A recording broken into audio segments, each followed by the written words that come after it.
నమస్కారం. ఇన్సైన్ వార్తలు చదువుతున్న రమాదేవి. వార్తల్లోకి వెళ్లే ముందుగా ముఖ్యాంశాలు. భారీ వర్షాలపై వీడియో కాన్ఫరెన్స్ ద్వారా అధికారులను అప్రమత్తం చేసిన రాష్ట్ర ఉప ముఖ్యమంత్రి బట్టి విక్రమార్క. భారీ వర్షాలతో ఆర్మూర్లో జలమయమైన కాలనీలు, సమస్యలు ఉన్న ప్రాంతాలను పరిశీలించిన మున్సిపల్ చైర్మన్ లావణ్య, పోలీస్ శాఖ అధికారులు. ఆర్మూర్ డివిజన్ వ్యాప్తంగా దంచి కొడుతున్న వానలు, నిండుకుండలా మారిన చెరువులు, పొంగి పొర్లుతున్న వాగులు వంకలు. చదువు మేధా సంపత్తిని నింపితే క్రీడలు శరీరాన్ని అభివృద్ధి చేస్తాయి. ఆర్మూర్లో టెన్నికేట్ రాష్ట్ర స్థాయి క్రీడలను ప్రారంభించిన ఎస్హెచ్ఓ రవికుమార్, మున్సిపల్ కమిషనర్ రాజు. భారీ వర్షాల కారణంగా ప్రజలు అప్రమత్తంగా ఉండాలని మున్సిపల్ చైర్మన్ లావణ్య శ్రీనివాస్ అన్నారు. ఆర్మూర్ పట్టణంలోని మామిడిపల్లి చౌరస్తాలో భారీ వర్షం కారణంగా పూర్తిగా జలమయమైన రోడ్లను మున్సిపల్ అధికారులు, పోలీస్ శాఖ అధికారులు, చైర్మన్ లావణ్య శ్రీనివాస్ కలిసి పరిశీలించారు. జేసీబీతో రోడ్డుపై నీళ్లు వెళ్లే విధంగా చర్యలు చేపట్టారు.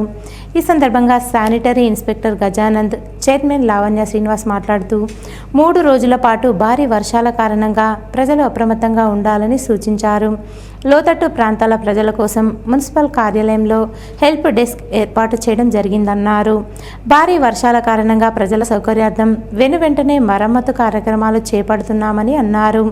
ఈ కార్యక్రమంలో ఎస్హెచ్ఓ రవికుమార్, కాంగ్రెస్ నాయకులు, మున్సిపల్ అధికారులు, సిబ్బంది తదితరులున్నారు. మన గౌరవ కమిషనర్ గారి యొక్క ఆదేశాల మేరకు మన మున్సిపల్ ఆఫీస్లో ఒక కంట్రోల్ రూమ్ ఏర్పాటు చేయడం జరిగింది. దాంతోపాటు నిరంతరంగా 24 గంటలు వర్కర్స్ను అవైలబుల్ ఉంచి ఎక్కడైనా వాటర్ లాగింగ్ ఉంటే దాన్ని క్లియర్ చేయడం జరుగుతుంది. దానిలో భాగంగానే ఇప్పుడు ఈ మామిడిపల్లి చౌరస్తా పైన ఉన్నటువంటి హెచ్పీ పెట్రోల్ పంప్ పరిసర ప్రాంతాల్లో ఏదైతే నీళ్లు ఆగి ఉన్నాయో దాన్ని జేసీబీ ద్వారా క్లియర్ చేయించడం జరుగుతుంది. కాబట్టి పట్టణ ప్రజలకు కూడా తెలియజేయడానికి ఏమనగా వర్షాలు భారీగా ఉన్నాయి కాబట్టి మీకు అత్యవసర పరిస్థితులు ఉంటేనే తప్ప ఎవరు కూడా బయటికి రావద్దు, తగు జాగ్రత్తలు పాటిస్తూ చైర్పర్సన్ సహకారంతో మరి కమిషనర్, శానిటరీ ఇన్స్పెక్టర్ల సహకారంతో జేసీబీ వేపించి వాటర్ని క్లియర్ చేయడం జరుగుతుంది. అలాగే ప్రజలందరికీ ఒకటే విజ్ఞప్తి, భారీ వర్షాలు కురుస్తున్నందున ఏదైతే అత్యవసరం అయితేనే బయటకు రండి తప్ప మున్సిపల్లో మేము కూడా దీనికోసం ప్రత్యేక కంట్రోల్ రూమ్ ఏర్పాటు చేసి సిబ్బందిని కూడా నియమించడం జరిగింది. ఎప్పటికప్పుడు వాటర్ని మేము పర్యవేక్షిస్తూ ప్రజలకు ఎలాంటి ఇబ్బంది లేకుండా చూస్తున్నామని చెప్పేసి ఈ సందర్భంలో అయితే ప్రజలకు ఇబ్బందికరంగా ఉందో ఫోన్ నెంబర్ ఇవ్వడం జరిగింది. వచ్చిన ఫోన్ని రిసీవ్ చేసుకుంటూ వాటి దగ్గర ఏవైతే సమస్యలు లేవో వాటిని తీర్చడం జరుగుతుంది. అదేవిధంగా ఇప్పుడు ఈ ఆర్మూర్ పట్టణం మామిడిపల్లి చౌరస్తాలో పెట్రోల్ పంపు దగ్గర గత రాత్రి కురిసిన వర్షానికి మొత్తం రోడ్డంతా వాటర్తో నిండిపోయింది. ఇప్పుడే మా శానిటరీ ఇన్స్పెక్టర్ గారు నిన్ను అందరం కలిసి జేసీబీ తెప్పించి వాటర్ అంతా క్లియర్ చేయడం జరుగుతుంది. ఇందాక పోలీస్ సిఐ గారు కూడా ఉండి మాతోని ఒక 2 గంటలు వర్షంలో తడుస్తూ ఈ సమస్యలన్నింటినీ తీయడం జరుగుతుంది. కాబట్టి ప్రజలు కూడా అప్రమత్తంగా ఉండండి. ఈరోజు రేపు వర్షాలు ఉన్నాయని వాతావరణ శాఖ చెప్పడం జరుగుతుంది. కాబట్టి దయచేసి బయటకు రావద్దు. అట్లాగే ఏ సమస్య ఉన్నా మా కంట్రోల్ రూమ్కు ఫోన్ చేసి మీరు సమస్యని పరిష్కరించుకోవాల్సిందిగా విజ్ఞప్తి చేస్తున్నాం. ఆర్మూర్ పట్టణంలోని జర్నలిస్ట్ కాలనీలో కాలనీ అభివృద్ధి కమిటీ ఆధ్వర్యంలో 60వ వారం స్వచ్ఛ కాలనీ, సమైక్య కాలనీ కార్యక్రమాన్ని నిర్వహించారు. కాలనీ అభివృద్ధి కమిటీ సభ్యులు, కాలనీ వాసులంతా కలిసి వీధి నెంబర్ 3లో గల రోడ్లను పరిశుభ్రం చేయడంతో పాటు డ్రైనేజీలను శుభ్రం చేసి రోడ్డుపై ఉన్న పిచ్చి మొక్కలు తొలగించారు. ఈ సందర్భంగా కాలనీ అభివృద్ధి కమిటీ అధ్యక్షుడు సుంకె శ్రీనివాస్ మాట్లాడుతూ ప్రతి ఒక్కరూ తమ పరిసరాలు పరిశుభ్రంగా ఉంచుకోవాలని, వర్షాకాలం సీజనల్ వ్యాధులు ప్రబలకుండా ఉంటాయని తెలిపారు.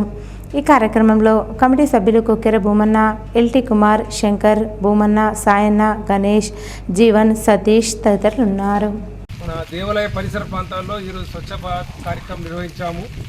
ముఖ్యంగా ఈ గణపతి వినాయక చవితి పండుగ సందర్భంగా ఈ ఆలయ పరిసర ప్రాంతాలన్నింటినీ శుభ్రం చేశాము. ముఖ్యంగా మా ఆలయంలో ఉన్న చెట్లు చెదారాన్ని తొలగించాము. కొమ్మలు, పిచ్చి మొక్కలని, మళ్ళీ పచ్చిగడ్డి మొలిసే ప్రాంతాలలో అన్ని ఇక్కడ చీమ, దోమలు ఏం కనిపించకుండా శుభ్రం చేశాము. దేవాలయానికి అందంగా ఉండాలా, మరి దేవాలయాన్ని పరిశుభ్రంగా ఉంచుకోవాలని మా కమిటీ సభ్యులందరము, మా కాలనీ పెద్దలందరూ నిర్ణయించడం జరిగింది. అందులో భాగంగానే ఈరోజు దేవాలయ పరిసర ప్రాంతాల్లో మరి పరిశుభ్రంగా ఏదైతే చెట్టు చేమ ఇంకా ఇతరత్ర కచరా ఏమన్నా ఉంటే తీసివేయడం జరిగింది. మరి దీనికి సహకరించినటువంటి కాలనీ పెద్దలందరికీ పేరు పేరున ధన్యవాదాలు తెలియజేస్తాను. ఆర్మూర్ పట్టణంలో శనివారం నుండి ఎడతెరిపి లేకుండా కురుస్తున్న భారీ వర్షానికి పట్టణంలోని ప్రధాన రోడ్లన్నీ జలమయమయ్యాయి. భారీ వర్షాలకి పలు కాలనీలో రోడ్లు జలమయం అవడంతో రాకపోకలు నిలిచిపోయాయి. పట్టణ ప్రజలందరూ ఇండ్లకే పరిమితమై రోడ్లన్నీ నిర్మానుషంగా మారాయి. మరో 2 రోజుల పాటు భారీ వర్షాల కారణంగా ప్రజలు బయటకు రావద్దని అధికారులు సూచిస్తున్నారు. రాష్ట్ర వ్యాప్తంగా కురుస్తున్న భారీ వర్షాల నేపథ్యంలో అంతటా అప్రమత్తంగా ఉండాలని ఉప ముఖ్యమంత్రి బట్టి విక్రమార్క, రెవెన్యూ శాఖ మంత్రి పొంగులేటి శ్రీనివాసరెడ్డి, రాష్ట్ర ప్రభుత్వ ప్రధాన కార్యదర్శి శాంతికుమారి సూచించారు. ఆదివారం వారు డీజీపీ డాక్టర్ జితేందర్ ఇతర ఉన్నతాధికారులతో కలిసి వీడియో కాన్ఫరెన్స్ ద్వారా ఆయా జిల్లాల కలెక్టర్లు, పోలీస్ కమిషనర్లు, ఎస్పీలతో వరద ప్రభావిత పరిస్థితులను సమీక్షించారు.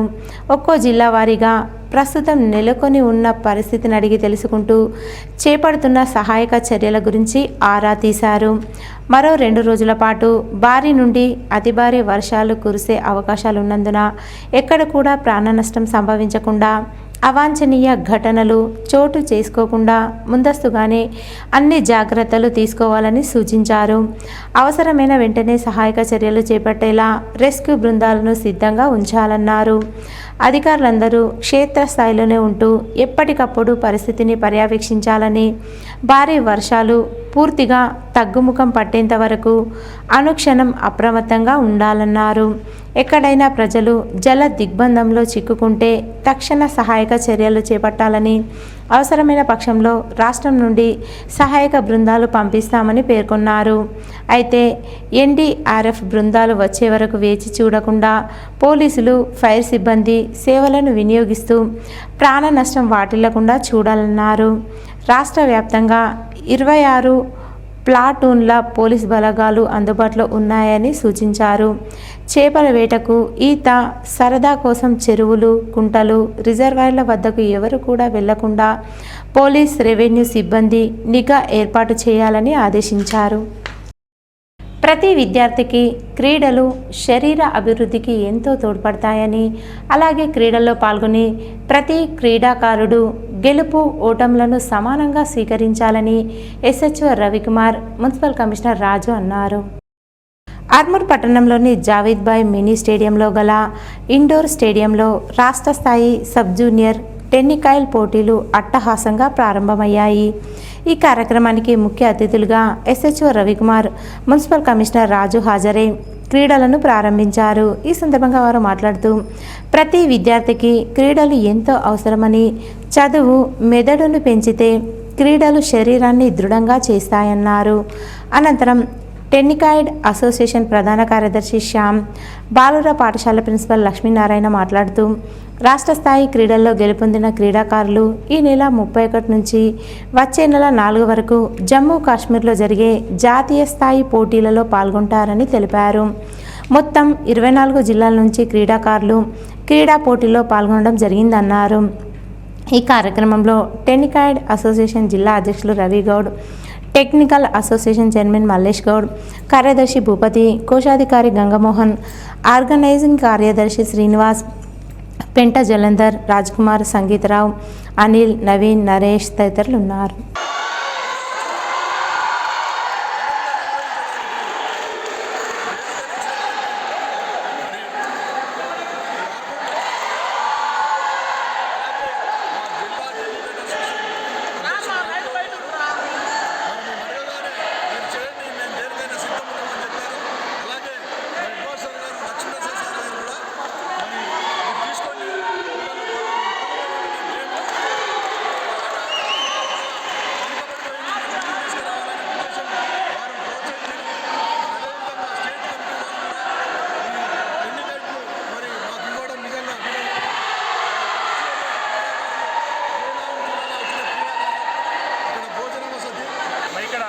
రాష్ట్ర టెన్నికాయిడ్ రాష్ట్ర ప్రధాన కార్యదర్శి శ్యామసార్ గారు, మరియు జిల్లా అధ్యక్షులు టెన్నికాయిడ్ జిల్లా అధ్యక్షులు మల్లేష్ గారు, మరియు మిగతా వాళ్ళందరూ కూడా మన రజనీష్ రోటరీ క్లబ్ అధ్యక్షులు రజనీష్ గారు వాళ్ళు చాలా మనకు సహాయ సహకారం అందించడం జరిగింది. ఇక్కడ చాలామంది మరియు రవిగౌడ్ గారు మరియు లిబర్టీ గౌడ్ వీళ్ళందరూ వచ్చేసి ఈ క్రీడలను ప్రారంభించడం జరిగింది. మరి ఈ సందర్భంగా హృదయపూర్వక ధన్యవాదాలు తెలియజేస్తున్నాము. మరి మన ఆర్మూర్ పట్టణంలోకి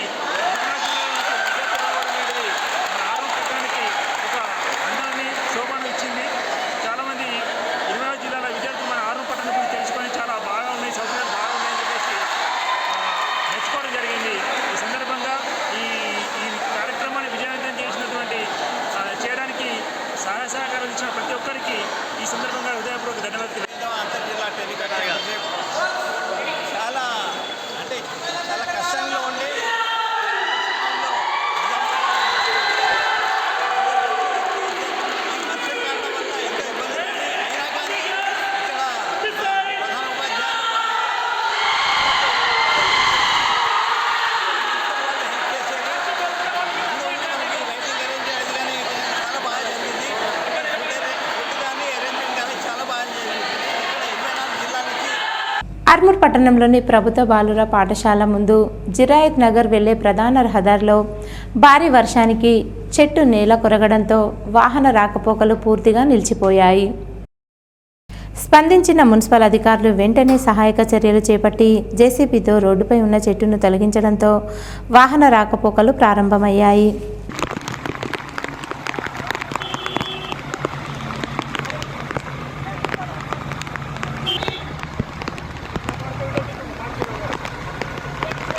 ఆర్మూర్ ఎమ్మెల్యే అభివృద్ధి గురించి ఆలోచించాలని, ఆర్మూర్ ప్రాంతంలో హిందూ ముస్లింలంతా కలిసిమెలిసి ఉంటారని ఏఐఎంఐఎం పట్టణ అధ్యక్షుడు జహీర్ అలీ అన్నారు. ఆర్మూర్ పట్టణంలోని ఎంఐఎన్ కార్యాలయంలో ఆయన మీడియా సమావేశం నిర్వహించి మాట్లాడారు.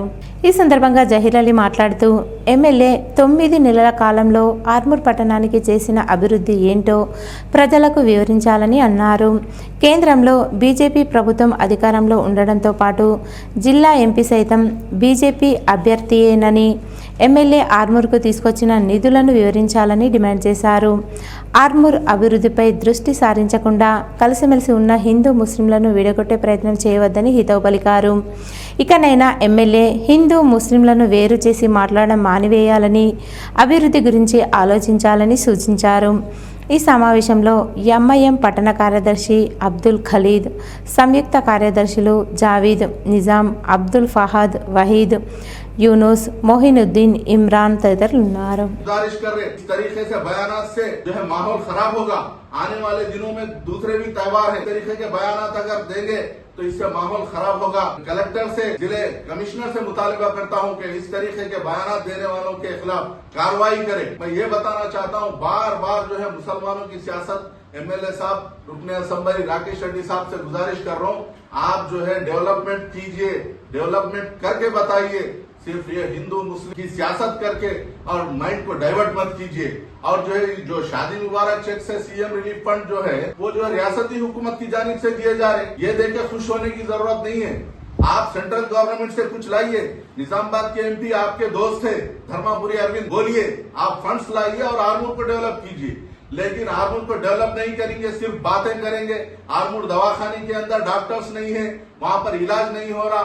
परसों एक कमसीन बच्ची की मौत हो गई, वहां पर डॉक्टर्स सही नहीं है. आप जा रहे, दौरे कर रहे, लेकिन लाए क्या? कुछ नहीं. इसलिए हमारा मुतालिबा है कि ऐसी बातों से गुरेज करें. मजलिस इत्तेहादुल मुस्लिमीन सख्त मजम्मत करती है. మోర్తాడ్ మండల కేంద్రంతో పాటు మండలంలోని ఆయా గ్రామాలలో గత 2 రోజులుగా కురుస్తున్న వర్షాలకు వాగులు, వంకలు, చెరువులు పొంగి పొర్లుతున్నాయి. ఈ సందర్భంగా మోర్తాడ్ మండలంలోని ధర్మోరా గ్రామం నుండి పాలెం గ్రామం నుండి ధర్మోరా గ్రామానికి వెళ్లే దారిలో చెక్ డ్యాం వద్ద పెద్దవాగు ఉధృతంగా ప్రవహించడంతో ప్రజలు అటువైపు వెళ్లవద్దని అధికారులు విజ్ఞప్తి చేశారు. ఈ కార్యక్రమంలో MRO Satyanarayana, CI Naveen Kumar, SI Vikram, RI Ranjith తదితరులు పాల్గొన్నారు. మోర్తాడ్ మండలం వడ్యాటి గ్రామంలో చౌట్పల్లి పిహెచ్సి వైద్యాధికారిని డాక్టర్ సుప్రియ ప్రజలకు డెంగ్యూ, మలేరియా, వైరల్ ఫీవర్లు రాకుండా ఉండేందుకు జాగ్రత్తలను వివరించారు. ఈ సందర్భంగా వారు మాట్లాడుతూ మురికి నీరు నిల్వ ఉండడం వల్ల దోమలు ఇంకా వేరే కీటకాలు వ్యాప్తి చెంది వ్యాధులు వచ్చే అవకాశం ఉందన్నారు. ప్రజలు ఇంటి పరిసరాల్లో నీటి నిల్వలు లేకుండా జాగ్రత్తలు వహించి పరిశుభ్రత పాటించినప్పుడే వ్యాధులు రాకుండా అరికట్టగలమని తెలియజేశారు. ఈ ఈ కార్యక్రమంలో మోర్తాడ్ మండల కాంగ్రెస్ పార్టీ అధ్యక్షుడు ముత్యాల రాములు, వైద్య సిబ్బంది తదితరులు పాల్గొన్నారు. ఎడతెరిపి లేకుండా కురుస్తున్న వర్షాలతో భీమ్గల్ మండలంలో ఆయా గ్రామాలలో వర్షపు నీరు రోడ్లపై ఉధృతంగా ప్రవహించడంతో పాటు పలు ప్రాంతాలు పంట పొలాలు నీట మునిగాయి. ఉదయం నుండి ఎడతెరిపి లేకుండా కురుస్తున్న వర్షం వల్ల భీమ్గల్ మండలంలో అన్ని గ్రామాలలో చెరువులు నీరు పెద్ద ఎత్తున వచ్చి చేరుతుంది. అలాగే భీమ్గల్ నుంచి పరిసర గ్రామాలకు వెళ్ళాలంటే పెద్ద ఎత్తున రోడ్లపై నీరు ప్రవహించడంతో రాకపోకలు సైతం నిలిచిపోయాయి. పంట పొలాలు సైతం నీటి మునగడంతో పంట నష్టం సైతం వాటిల్లి పరిస్థితి నెలకొంది. మరో 24 గంటల పాటు భారీ వర్షం ఉన్న కారణంగా ప్రజలు అప్రమత్తంగా ఉండాలని అధికార యంత్రాంగం సూచిస్తున్నారు. భీమ్గల్ మున్సిపల్ పరిధిలో నూతనంగా ఏర్పడిన కేసీఆర్ కాలనీలో వసతులు సరిగా లేక ప్రజలు ఇబ్బంది పడుతున్నారని, వర్షం పడితే నీరు చేరుతున్నాయని వాపోతున్నారు. కాలనీవాసి కొండలు మాట్లాడుతూ వర్షం పడితే ఇండ్ల పక్కకు నీరు నిల్వ ఉండడంతో దోమల బెడద ఎక్కువగా ఉందని, దోమల వలన ప్రజలకు విష జ్వరాలు వస్తున్నాయని, కాలనీలో డెంగ్యూ జ్వరాలతో ప్రజలు మంచాన పడుతున్నారని, కనీసం దోమల మందు కూడా ఎవరు పిచికారీ చేయడం లేదని, బ్లీచింగ్ పౌడర్ కూడా చల్లడం లేదని, మురికి కాలువలు కూడా శుభ్రం చేయక చెత్తతో డ్రైనేజీలు నిండిపోతున్నాయని, డ్రైనేజీలు కూడా పూర్తిగా నిర్మించలేదని, అలాగే కనీసం శ్మశాన వాటిక కూడా లేదని, పాముల బెడద కూడా ఎక్కువగా ఉందని మున్సిపల్ అధికారులకు చెప్పినా ఎవరూ పట్టించుకోవడం లేదని, కలెక్టర్ కూడా కంప్లైంట్ చేసినా సరిగా స్పందించడం లేదని, మా గోడు ఎవరు వింటారు అని కాలనీ వాసులందరూ వేడుకుంటున్నారు. మేము కేసీఆర్ కాలనీ భీమ్గల్ మాకు ఇండ్లు ఇచ్చి దాదాపు సంవత్సరం అయిన నుంచి కూడా ఇంతవరకు కూడా ఎవరు ఏ నాయకుడు వచ్చి చూడలేదు, ఏ అధికారి కూడా వచ్చి చూడలేదు. మేము రీసెంట్గా కలెక్టర్ గారికి కూడా కంప్లైంట్ ఇచ్చినాము దీని గురించి, అయినా కానీ సరైన స్పందన లేదు దీని గురించి. ఇది చూస్తుంటే వాటర్ ఆగుతుంది, ప్లస్ మాకు దగ్గర శ్మశానం లేదు, మా సరిహద్దులు చూపించలేరు, ఇక భూమి కూడా అక్రమానికి గురవుతుంది, ప్లస్ ఎవరు కూడా స్పందించిన వాళ్ళు లేరు. మొన్న మేము సొంతగా డబ్బులు చేసుకొని కాలా తీసుకొని అంతా చేసుకొని డస్ట్ తీసేసుకున్న తర్వాత కూడా ఆ పేపర్లు ఏమైనా ఇచ్చిందంటే మున్సిపల్ వాళ్ళు వచ్చి చేపించు అని చెప్పి రాసిచ్చారు. ఇది చాలా తప్పు. ఇది వాళ్ళు ఎవరు రాకున్నా కానీ మెయిన్ సొంత డబ్బులతో చేసుకున్నా కానీ వాళ్ళు వేసామని చెప్పేసి ఆ కలెక్టర్ గారు చెప్పినంటే ఇది చాలా తప్పు. ఇలా జరిగింది. అట్లనే రోజు మనం వర్షం పడ్డప్పుడు మా పరిస్థితి వస్తే దారుణంగా ఉన్నది, పిల్లలకు వాటర్ వస్తున్నాయి. మున్సిపల్ కమిషనర్ గారికి ఒకటే కోరుకుంటున్నాము, ఇక్కడ చెత్త బాగుంది, మురికి కాలువలు బాగున్నాయి, దీనివల్ల దోమలతో డెంగ్యూ జ్వరాలు వచ్చి రోగాలు వచ్చి పడిపోతున్నారు పిల్లగాళ్ళు. మాకు ఎవరి సహాయం చేస్తలేరు. ఇంకొకటి ఏంటంటే 2-3 చనిపోయినారు రీసెంట్లీగా. ఈ తాండల్లా పోయి కాళ్ళ పెడదామన్నా కానీ వాళ్ళు ఏమంటారు అంటే మీరు జీపీలో ఉన్నారా, ఎక్కడ ఉన్నారా అని చెప్పేసి అడుగుతున్నారు. మా పరిస్థితి ఇక్కడ మరి ఇలా డబుల్ బెడ్రూమ్ కన్నా అయితే ఏది లేదు, మరి ఎక్కడ కాలబెట్టమంటారు మనుషులు చనిపోయినా కానీ. మాకు అది ఏదన్నా ఒకటి క్లియర్ మాకు ఇచ్చేయండి. మాకు ఇచ్చినందుకు ఇక్కడ శ్మశాన వాటిక ఇది ఒకటే కోరుకుంటున్నాం మేము. ఆల్రెడీ ఇక్కడ నుంచి వెళ్ళిపోతున్నారు, సౌకర్యం కరెక్ట్ లేవని. భీమ్గల్ మండలంలోని కప్పలవాగు మరియు పురాన్పేట్ గ్రామంలోని చెరువులు సైతం భారీ వర్షాల కారణంగా నిండి పొంగి పొర్లుతున్నాయి. ఎడతెరిపి లేకుండా కురుస్తున్న వర్షాలతో భీమ్గల్ మండలంలోని కప్పలవాగు మరియు భీమ్గల్ చెరువు, పురానిపేట్ చెరువుల్లో సైతం భారీగా వర్షం నీరు వచ్చి చేరుతుంది. అలాగే ఉధృతంగా వాగు ప్రవహించడంతో ఎవరు కూడా చేపల వేటకు వెళ్ళడం కానీ, చెరువుల సమీపం వద్దకు వెళ్ళకూడదని, ప్రమాదాలు జరిగే అవకాశం ఉంటుంది కాబట్టి ప్రజలు అప్రమత్తంగా ఉండాలని అధికారులు సూచిస్తున్నారు. మరో 24 గంటల పాటు భారీ వర్షాలున్న కారణంగా ప్రజలు అప్రమత్తంగా ఉండాలని, అలాగే వాగులు వంకల వద్ద పలు ప్రాంతాల్లో సైతం పోలీసులు బందోబస్తు ఏర్పాటు చేస్తున్నట్లు అధికారులు స్పష్టం చేస్తున్నారు. మాక్లూర్ మండలంలోని మదన్పల్లి, వడ్యాట్పల్లి గ్రామాల్లోని చెరువులు భారీ వర్షాల కారణంగా నిండు కుండలా మారాయి. ఉదయం నుంచి ఎడతెరిపి లేకుండా కురుస్తున్న వర్షం కారణంగా మండలంలోని మదన్పల్లి, వడ్యాట్పల్లి తాండాల్లోని చెరువులు నిండు కుండలా మారాయి. భారీగా వర్షపు నీరు వచ్చి చెరువులకు చేరడంతో తూముల నుంచి నీరు దిగువకు వెళ్తుంది. గ్రామంలోని చెరువులు నిండు కుండలా మారడంతో గ్రామస్తులు సంతోషం వ్యక్తం చేస్తున్నారు. వేల్పూర్ మండలంలోని వేల్పూర్ మరియు మోతే గ్రామాలలో భారీ వర్షానికి వాగులు ఉధృతంగా ప్రవహిస్తున్నాయి. 2 రోజుల పాటు ఎడతెరిపి లేకుండా భారీ వర్షాలు ఉంటాయని వాతావరణ శాఖ స్పష్టం చేయడంతో వేల్పూర్ మండలంలో మోతే, వేల్పూర్, నడుకుడ వద్ద వాగు ఉధృతంగా ప్రవహిస్తూనే ఉంది. మరో 24 గంటల పాటు అతి భారీ వర్షాలు ఉన్న కారణంగా మరింత ప్రవాహం పెరిగే అవకాశం ఉందని ప్రజలు అప్రమత్తంగా ఉండాలని అధికారులు చెబుతున్నారు. అలాగే వేల్పూర్ మండలంలోని అన్ని గ్రామాలలో ఇప్పటికే చెరువులు నిండు కుండలా మారాయి. ఈరోజు వార్తల్లోని ముఖ్యాంశాలు మరోసారి. భారీ వర్షాలపై వీడియో కాన్ఫరెన్స్ ద్వారా అధికారులను అప్రమత్తం చేసిన రాష్ట్ర ఉప ముఖ్యమంత్రి బట్టి విక్రమార్క. భారీ వర్షాలతో ఆర్మూర్లో జలమయమైన కాలనీలు, సమస్యలు ఉన్న ప్రాంతాలను పరిశీలించిన మున్సిపల్ చైర్మన్ లావణ్య, పోలీస్ శాఖ అధికారులు. ఆర్మూర్ డివిజన్ వ్యాప్తంగా దంచి కొడుతున్న వానలు, నిండుకుండలా మారిన చెరువులు, పొంగి పొర్లుతున్న వాగులు వంకలు. చదువు మేధా సంపత్తిని నింపితే క్రీడలు శరీరాన్ని అభివృద్ధి చేస్తాయి. ఆర్మూర్లో టెన్నికేట్ రాష్ట్ర స్థాయి క్రీడలను ప్రారంభించిన SHO రవికుమార్, మున్సిపల్ కమిషనర్ రాజు. ఇవి ఈరోజు బులెటిన్లోని విశేషాలు. తిరిగి వచ్చే బులెటిన్లో కలుసుకుందాం. అంతవరకు సెలవు. నమస్కారం.